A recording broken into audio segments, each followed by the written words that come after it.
अल्लाहुम्मा सल्ली अला सय्यिदना व मौलाना मुहम्मदिन व अला आलिहि वसल्लम। अस्सलाम वालेकुम एवरीवन, कैसे हैं आप? Welcome back to my channel. पिछले कई दिनों से लगातार बारिश हो रही है, जिसकी वजह से ना कपड़े भी नहीं सूख पा रहे हैं और कपड़े निकलते भी इतने ज़्यादा हैं। तो आप देख सकते हैं कि मैंने ना ऐसे फ़ैन के नीचे सारे कपड़े डाले हुए हैं। अच्छा, बहुत सारे लोग कहेंगे कि आप स्टैंड पे क्यों नहीं फैलाती? तो मेरे पास में कपड़ों वाला स्टैंड नहीं है, क्योंकि मेरी बालकनी में इतना स्पेस नहीं है, वहाँ पर प्लांट्स वगैरह रखे हुए हैं, तो इसलिए मुझे ना स्टैंड की कोई ज़रूरत भी नहीं लगी। तो बारिश में ही अक्सर ऐसा होता है कि कपड़ों को सुखाने की ज़रूरत पड़ती है, तो इस तरह से मैं फ़ैन के नीचे रख देती हूँ और फैला देती हूँ और कपड़े अच्छे से सूख जाते हैं। अच्छा, मुझे ऐसा लगता है कि जो इंसान है ना वो बड़ा ही नाशुक्रा है, क्योंकि जब बारिश नहीं हो रही थी तो बारिश नहीं हो रही, बहुत गर्मी है, बहुत गर्मी है, और जब हो रही है तो अब लोग ये कहते हैं कि बारिश लगातार हो रही है, बंद ही नहीं हो रही है, सारे काम रुके पड़े हैं। तो इंसान ना बहुत ही ज़्यादा नाशुक्रा है और हमें ना अपनी ज़िंदगी में नाशुक्रा नहीं होना चाहिए। हर हाल में अल्लाह ताला का शुक्र अदा करना चाहिए, शुक्रगुज़ार होना चाहिए। जो नेमतें हमें अल्लाह ताला ने दी हैं, उन नेमतों के लिए हमें ना अल्लाह ताला का तहे दिल से शुक्रगुज़ार होना चाहिए। जो चीज़ें हमें मिली हैं और जो हैं दुनिया पर, एक बार उनके बारे में सोचो और अल्लाह ताला से उसका शुक्रिया ज़रूर अदा करो।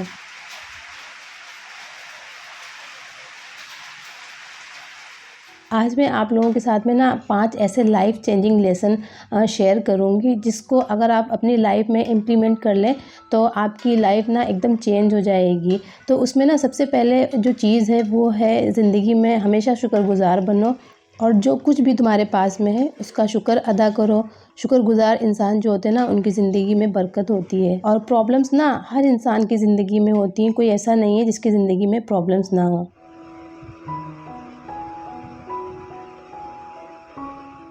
सबकी लाइफ में ना प्रॉब्लम्स भी होती हैं, चैलेंजेस भी होते हैं। कभी पैसों की कमी होती है, कभी सेहत की परेशानी होती है, कभी रिश्तों में टेंशन। लेकिन एक बात याद रखो, जो चीज़ तुम्हारे पास है उसका हमेशा शुक्र अदा करो। और पता है, शुक्रगुज़ार इंसान वो होता है जो अपने पास जो भी है उसमें खुशी ढूँढ लेता है। सोचो ज़रा, तुम्हारी आँखें हैं, तुम देख सकते हो, कितने लोग दुनिया को देखने की नेमत से महरूम हैं।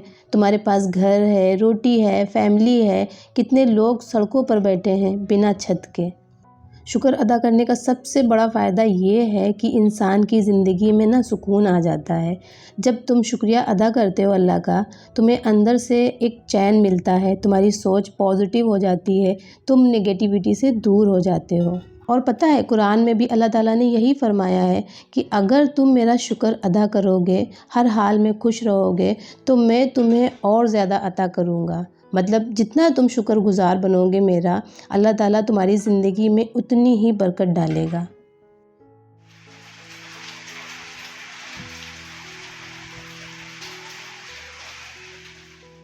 अच्छा, ये तो बातें हो गई कुरान और हदीस की। तो अब बात आती है ना प्रैक्टिकल लाइफ में हम कैसे शुक्रगुज़ार बने। तो इसमें ना आप सबसे पहले सुबह उठकर एक पल के लिए सोचें कि तुम ज़िंदा हो, सुबह उठे हो, तुम्हारी आँख खुली है, तुम ज़िंदा हो, साँस ले रहे हो, ये खुद एक बड़ी नेमत है। अपने खाने में छोटी सी छोटी चीज़ में भी आप शुक्रिया करना सीखें। जो भी जैसा भी है, चटनी रोटी खा रहे हैं लेकिन आप अल्लाह ताला के शुक्रगुज़ार बनें कि आप भूखे नहीं सो रहे हैं। लोगों की अच्छाई को एप्रिशिएट करें, किसी की मदद करें और दिल से शुक्रिया कह दें। और रोज़ रात में ना आप सोने से पहले अल्लाह ताला का शुक्र ज़रूर अदा करो। बस 3 चीज़ों के लिए अदा करो जो आपकी ज़िंदगी में आज सुबह से लेकर शाम तक हुई हैं। पता है कभी भी किसी की ज़िंदगी ना एकदम परफेक्ट नहीं होती है। हर वक्त कुछ ना कुछ कमी ज़रूर रहेगी। लेकिन अगर तुम उस कमी को छोड़कर जो पास है उस पर फोकस करना सीख लो ना, तो तुम्हारी ज़िंदगी सच में बेहतरीन बन जाएगी। लास्ट में मैं एक चीज़ और कहना चाहूँगी कि शुक्रगुज़ार इंसान कभी भी गमगीन नहीं रहता, और जो इंसान अल्लाह का शुक्र अदा करता है, अल्लाह उसको कभी अकेला नहीं छोड़ता है। तो फिर आज से ही ना एक नया सफ़र शुरू करते हैं, ज़िंदगी में शुक्रगुज़ार बनने का सफ़र।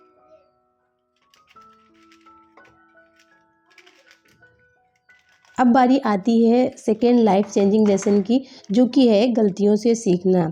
तो हर गलती एक नई सीख देती है, और कहते हैं ना कि गलतियाँ तुम्हारी बेहतरीन उस्ताद हैं। अगर हमने गलती से सीखना सीख लिया तो ज़िंदगी की रफ़्तार, कॉन्फिडेंस और रिज़ल्ट सब कुछ बदल सकता है।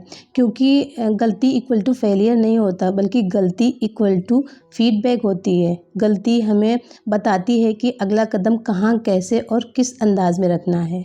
तो फिर चलिए आज एक वादा करते हैं कि गलती होगी तो रुकेंगे, सांस लेंगे, लिखेंगे, सीखेंगे और अगले कदम में बेहतर करके दिखाएंगे। क्योंकि विनर्स गलती से डरते नहीं, उसे अपने हक में यूज़ करते हैं। थर्ड लाइफ चेंजिंग लेसन है कि हिम्मत कभी ना हारो। ज़िंदगी में मुश्किल वक्त आएंगे, लेकिन हौसला और सब्र रखो, ये वक्त भी गुजर जाएगा। आपको पता है ज़िंदगी एक सफ़र है, इसमें कभी आसान भी रास्ते मिलेंगे, कभी पत्थर भरे, कभी जीत भी मिलेगी, कभी हार। लेकिन असल इंसान वही है जो गिरकर भी उठता है। तो आप ना हमेशा याद रखो कि ज़िंदगी का मतलब ये नहीं कि कभी मुश्किल ना आए। ज़िंदगी का मतलब ये है कि मुश्किल आए और हम उससे लड़ना सीखें। हर इंसान के सामने चैलेंजेस आते हैं, घर के मसाइल, पैसे की तंगी, रिश्तों की प्रॉब्लम, सेहत की परेशानी। लेकिन इन सब के बीच एक आवाज़ हमारे अंदर कहती है कि हिम्मत कभी ना हारो। और कुरान में भी अल्लाह ताला फरमाते हैं कि अल्लाह किसी जान को उसकी ताकत से ज़्यादा बोझ नहीं देता। इसका मतलब ये है कि जो मुश्किल आपके सामने आई है, आप उसको झेलने की ताकत रखते हो। अगर आपको लगता है आपके बस का नहीं है, तो समझ लो अल्लाह आपको अंडर एस्टिमेट नहीं करता। तो आज ही खुद से आप ये वादा करें कि मैं गिर सकती हूँ लेकिन रुकूंगी नहीं, मैं थक भी सकती हूँ लेकिन हार नहीं मानूंगी, मैं हार भी जाऊँ लेकिन कोशिश कभी नहीं छोड़ूंगी। हमेशा याद रखो, मुश्किलें हमेशा गुजर जाती हैं, लेकिन हौसला रखने वाले लोग हमेशा ज़िंदा रहते हैं। लाइफ चेंजिंग का जो फोर्थ लेसन है वो है अच्छाई फैलाना। तो दुनिया में अच्छाई और प्यार फैलाना तुम्हारे अपने लिए भी खुशी का सबब बनता है। और दुनिया के हर कोने में एक चीज़ की सबसे ज़्यादा ज़रूरत है, वो है अच्छाई, मोहब्बत और इंसानियत। हमारी एक छोटी सी अच्छाई किसी की ज़िंदगी भी बदल सकती है। और सबसे बड़ी बात ये है कि अच्छाई फैलाना कोई बड़े बड़े काम करना नहीं होता है। अच्छाई फैलाना तो ये है कि आप किसी भूखे को एक रोटी दे दें, किसी उदास को एक मुस्कान दे दें, किसी गुस्से वाले को प्यार से जवाब दे दें। और सबसे बड़ी अच्छाई बिना वजह अल्लाह के बंदों को दुआ देना है। और कुरान में भी अल्लाह ताला कहते हैं कि नेकी और तकवा में आप एक दूसरे की मदद करो, और गुनाह और दुश्मनी में आप मदद ना करो। और पता है दुनिया में नफ़रत फैलाना तो बहुत आसान है, लेकिन असली हिम्मत और ताकत उसमें है जो अच्छाई फैलाता है। इसलिए आज से एक वादा करो, रोज़ कम से कम एक अच्छा काम ज़रूर करना, चाहे वो मुस्कान हो, दुआ हो या मदद का हाथ हो। और हाँ, याद रखो कि अच्छाई फैलाने वाला कभी भी अकेला नहीं रहता, अल्लाह उसके साथ हमेशा होते हैं। इस लाइफ चेंजिंग लेसन में जो लास्ट लेसन है वो है अपने मकसद को पहचानना। ज़िंदगी का असल मकसद ढूंढो और उसके लिए मेहनत करो। तुम्हारी पहचान तुम्हारे जज्बात और काम से होती है। ज़िंदगी ना एक सफ़र है, सफ़र में अगर मंजिल ना हो तो इंसान भटकता रहता है। इसी तरह अगर ज़िंदगी का कोई मकसद ना हो तो हम दिन तो गुजारते हैं लेकिन असल ज़िंदगी नहीं जीते। मैं आपको ना यहाँ पर एक एग्ज़ाम्पल देती हूँ। सोचिए कि एक शिप है जो कि समंदर में चल रहा है, लेकिन उसका ना कोई डेस्टिनेशन नहीं है। क्या वो कभी किसी मंजिल तक पहुँचेगा? नहीं, इंसान की ज़िंदगी भी ऐसी ही है, जो मकसद के बिना चलती है, वो बस घूमती रहती है, भटकती रहती है। कुरान में भी अल्लाह ताला ने ये फ़रमाया है कि मैंने इंसान और जिन को सिर्फ़ अपनी इबादत के लिए पैदा किया है। यानी हमारी असल ज़िंदगी का सबसे बड़ा मकसद अल्लाह की रज़ा है, उसको राज़ी करना है। लेकिन इसके साथ-साथ हर इंसान का एक अपना दुनियावी मकसद भी होता है। टैलेंट, पैशन और स्किल के ज़रिए दुनिया को बेहतरीन बनाना। अच्छा, अब बात ये आती है कि क्यों मकसद को खोजना इतना ज़रूरी है। तो मकसद ना डायरेक्शन देता है, मकसद मोटिवेशन देता है, मुश्किल वक्त में आपको याद दिलाता है कि क्यों शुरू किया था। मकसद इंसान की ज़िंदगी को वैल्यूएबल बनाता है। जो लोग मकसद के बिना जीते हैं वो अक्सर कंप्लेन करते हैं, ज़िंदगी में मज़ा नहीं है, एनर्जी नहीं है। लेकिन जो लोग मकसद के साथ जीते हैं उनके चेहरे पर नूर होता है और उनके कदम में ताकत होती है। अच्छा, अब लोग सोचेंगे कि चलो ठीक है, खोज लिया मकसद ज़िंदगी का और हमें क्या करना है ज़िंदगी में ये भी पता चल गया, अब इसको प्रैक्टिकल लाइफ में कैसे इम्प्लीमेंट करें। तो इसका सबसे आसान तरीका यही है कि आप रोज़ाना अपने मकसद को किसी डायरी या फिर नोट पर लिखें और उसे अपने नज़रों के सामने रखें। इससे आपको ना एक हिम्मत और मोटिवेशन मिलती रहेगी। आप हर दिन ना एक छोटा स्टेप अपने मकसद की तरफ उठाएं और जो भी उसकी प्रोग्रेस होगी ना, बेशक छोटी हो लेकिन प्रोग्रेस तो होगी। और हमेशा एक चीज़ याद रखें, नेगेटिव लोगों की बातों को हमेशा इग्नोर करें, क्योंकि तुम्हारा जो मकसद है वो तुम्हारी ज़िम्मेदारी है, किसी और की नहीं। अपने मकसद को अल्लाह की रज़ा से जोड़ें, क्योंकि जब मकसद इबादत बन जाता है तो उसमें बरकत बढ़ जाती है।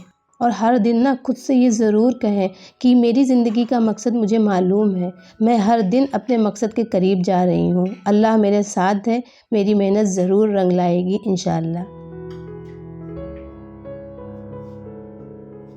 मेरी प्यारी बहनों, पता है ज़िंदगी ना बहुत छोटी है, दिन बेकार कामों में ज़ाया मत करो। अपने मकसद को पहचानो, उस पर मेहनत करो और दुनिया को कुछ ऐसा देकर जाओ कि तुम्हारे गुजर जाने के बाद भी तुम्हारी याद लोगों के दिलों में रहे। और याद रखो कि मकसद के बिना इंसान हवा की तरह बिखर जाता है और मकसद के साथ इंसान समुंदर की लहरों की तरह ताकतवर हो जाता है। तो आज से ही एक नया सफ़र शुरू करते हैं। अपना मकसद पहचानो और उसे अपनी पहचान बनाओ।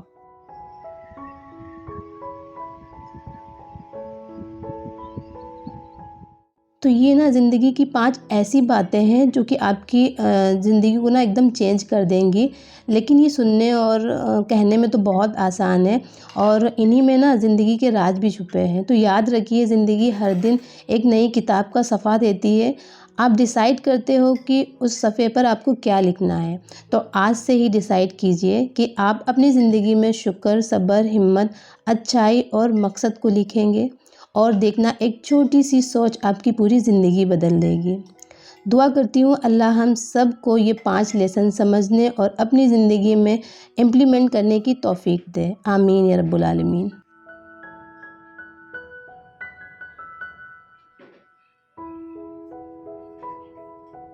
तो ये थी कुछ ऐसी बातें जो कि मैं बहुत दिनों से आप लोग के साथ में शेयर करना चाहती थी और एक तरह से ये ना दिल की बात है जो आप लोग के साथ में मैंने आज शेयर करी है। और मैं कोशिश करती हूँ कि कुछ ऐसी सीख दूँ और सीखूँ भी जो कि ज़िंदगी को आसान बनाए और हमें और बेहतर इंसान बनने की तौफ़ीक दे और हम अपनी ज़िंदगी में बेहतर इंसान बनें, अच्छे काम करें और अच्छे से रहें। तो यही कुछ बातें जो मैंने सीखी थी वो मैंने सोचा आप लोग के साथ में भी शेयर करती हूँ। तो हो सकता है मेरी इन बातों से किसी के ऊपर कोई असर हो और उसकी भी ज़िंदगी बदल जाए। ख़ैर, अब आ जाते हैं व्लॉग की तरफ। तो आज मैंने ना आप लोग के साथ में सुबह से लेकर रात तक का जो रूटीन है वो शेयर करना था। तो सुबह तो बारिश हो रही थी काफ़ी ज़्यादा और जो कपड़े थे वो मेरे ना सूख रहे थे। ख़ैर, पंखे की हवा में पूरे दिन रहे तो कपड़े सूख गए थे।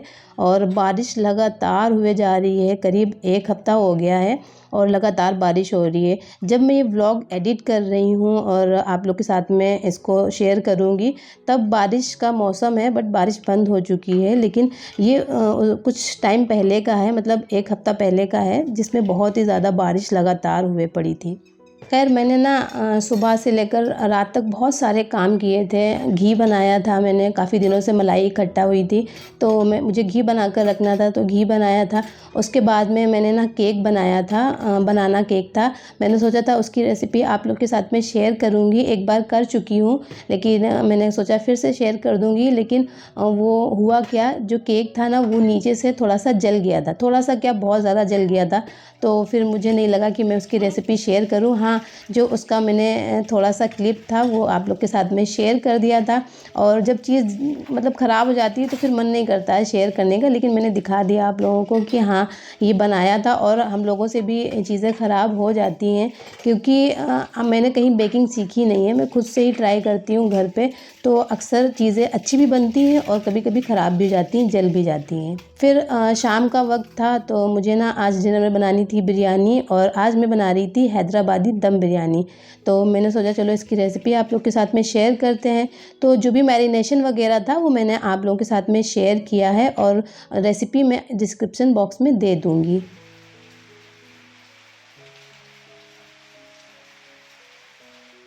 ये बिरयानी ना बहुत ही आसान है, बस सारी चीज़ों को आप मैरिनेट करके रख दें, और उसके बाद में आप इसकी जो चावल वगैरह होते हैं लेयरिंग वगैरह वो कर दें, और बिरयानी आप दम पे रख दें, बन जाती है। लेकिन जो उसके मेन इंग्रेडिएंट होते हैं वही अगर आप अच्छे से मतलब उसमें डालें तो फिर वो बहुत ही अच्छी बिरयानी बनती है। तो जो भी इंग्रेडिएंट हैं वो मैं क्लिप में मेंशन कर दूँगी, या फिर मैं डिस्क्रिप्शन बॉक्स में दे दूँगी। मैं भूल जाती हूँ, अक्सर बोल देती हूँ मैं, लेकिन भूल जाती हूँ डिस्क्रिप्शन बॉक्स में देना, तो मैं साइड में ही मेंशन कर दूँगी। मैरिनेशन करने के बाद में मैंने उसको कम से कम 3 से 4 घंटे के लिए रखा था। अगर आप रात भर के लिए रखेंगे ना तो फिर और भी ज़्यादा टेस्टी बिरयानी बनती है, क्योंकि जो भी फ्लेवर होते हैं वो चिकन में या फिर मटन में अच्छे से एब्ज़ॉर्ब हो जाते हैं। अब बारी आती है चावलों को बॉयल करने की, तो मैंने यहाँ पर पानी में ना थोड़े से गरम मसाले और नींबू का रस, थोड़ा-सा ऑयल, और ये जो पुदीना, धनिया, हरी मिर्च होती है ये डालकर इसको अच्छे से बॉयल कर लिया था। सारा फ्लेवर जब इसमें आ गया था तो फिर मैंने इन सारी चीज़ों को निकाल दिया था, क्योंकि मुझे और मेरे हस्बैंड को दोनों को नहीं पसंद है कि ये इतना सारी मतलब चीज़ें हैं वो आएँ मुँह में, फिर टेस्ट ख़राब हो जाता है सारा बिरयानी का। बहुत सारे लोग रखते हैं लेकिन मैं निकाल देती हूँ।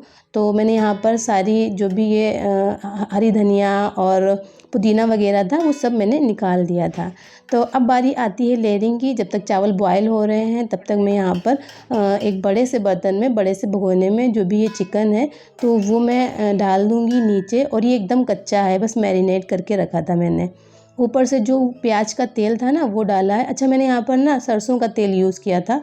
आप चाहें तो रिफाइंड ऑयल या फिर कुकिंग ऑयल भी डाल सकते हैं, लेकिन मैंने यहाँ पर सरसों का तेल यूज़ किया था।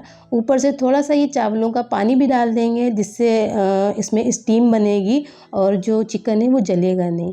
तो यहाँ पर जो चावल हैं वो मैंने यूज़ किए हैं, जो लखनऊ के चावल होते हैं वो, डबल एक्सल या ट्रिपल एक्सल करके। तो एक तरह का बासमती राइस ही होता है ये, तो वो यूज़ किए हैं। इसको मैंने ना 70% ही कुक किया था, 60 टू 70%, क्योंकि इसको ना हम दम पे पकाएंगे, इसलिए आप आधा कच्चा चावल ही यूज़ करें।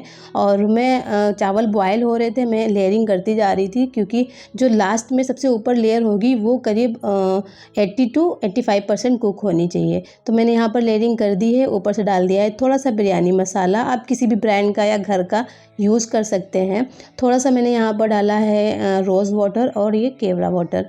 इसमें स्मेल बिल्कुल भी नहीं होती है, आप लोग ये मत सोचा करिए कि बिरयानी में मैंने ये डाला है तो इसमें अजीब सी स्मेल होगी, क्योंकि मुझे भी केवड़े की स्मेल नहीं पसंद है। लेकिन ये केवड़ा वाटर है तो बहुत ही हल्की सी एक एसेंस जैसा फ़ील होता है, तो वो बहुत ही अच्छा टेस्ट देता है और खुशबू भी बहुत अच्छी आती है।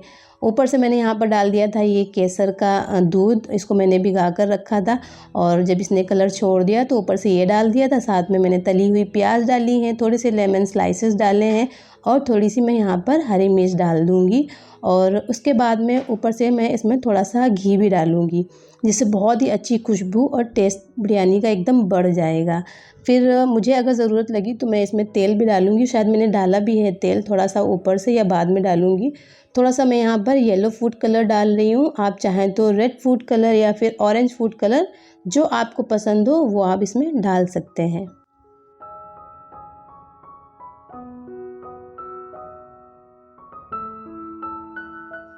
अच्छा, यहाँ पर मैं दम बिरयानी बना रही हूँ, तो इसको ना अच्छे से सील करना बहुत ज़रूरी है, ताकि जो भी स्टीम इसमें जनरेट हो वो बाहर ना निकले।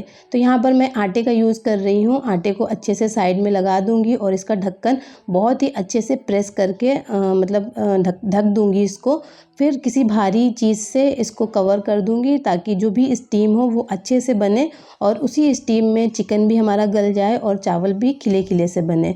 तो ऊपर से मैंने इसमें भारी सी चीज़ रख दी थी और इसको करीब 10 मिनट के लिए मैंने हाई फ्लेम पर रखा था चिकन को, और मतलब बिरयानी को। उसके बाद में मैं इसे एक तवे पर रख दूँगी, और ताकि ये मतलब दम पे अच्छे से पके।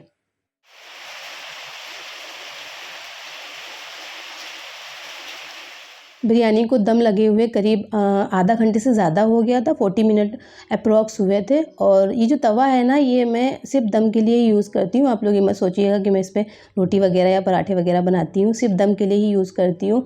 तो यहाँ पर गैस को मैंने बंद कर दिया था, 5 मिनट के लिए छोड़ दिया था। उसके बाद में मैंने इसका ये ढक्कन खोल के देखा, तो ये देखिए आप, चावल कितने खिले-खिले बने हैं। और सच में आप यकीन नहीं मानेंगे, बहुत ही अच्छी, बहुत ही फ्लेवरफुल बिरयानी बनी थी। खुशबू, जायका और टेस्ट मतलब अल्टीमेट था। इतनी ज़बरदस्त बिरयानी बनी थी। मैंने ना दम बिरयानी मटन में बनाई है, लेकिन चिकन में मैंने पहली बार बनाई थी और बहुत ही ज़बरदस्त बनी थी। तो आप लोग ना इस रेसिपी को एक बार ज़रूर ट्राई करिएगा। बहुत आसान है, लेकिन टेस्ट इसका बहुत ही गजब का आता है। और मतलब एक भी चावल से, जो चावल है ना, अक्सर टूट जाते हैं लोगों से बनाते वक्त, लेकिन ये इस तरह से मैंने बनाए थे दम पे, तो बिल्कुल भी चावल नहीं टूटे थे। आप देख सकते हैं चावल का एक एक दाना ना एकदम खिला खिला सा बना है, और किसी से चिपका भी नहीं है, मतलब आपस में चिपका भी नहीं है। एकदम खिली खिली बिरयानी बनी थी, बहुत ही मज़ेदार थी। आप लोग इसे ज़रूर ट्राई करिएगा एक बार।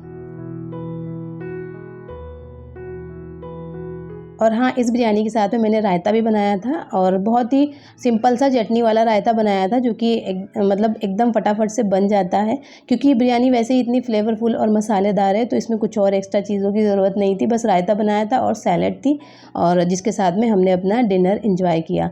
मेरे हस्बैंड को तो ये बहुत पसंद आई थी बिरयानी। आप लोग बताइएगा और फिर मुझे कमेंट करके बताइएगा कि आप लोगों को ये रेसिपी कैसी लगी। तो चलिए फिर मैं आपसे लेती हूँ अब इजाज़त। मैं इंशाल्लाह मिलूँगी आपसे नए व्लॉग में। और अगर आपको मेरा ये व्लॉग पसंद आया हो तो इसे लाइक करिएगा, शेयर करिएगा और इस चैनल को सब्सक्राइब भी करिएगा। दुआ में मुझे याद रखिएगा। अपना ढेर सारा ख्याल रखिएगा। अल्लाह हाफ़िज़।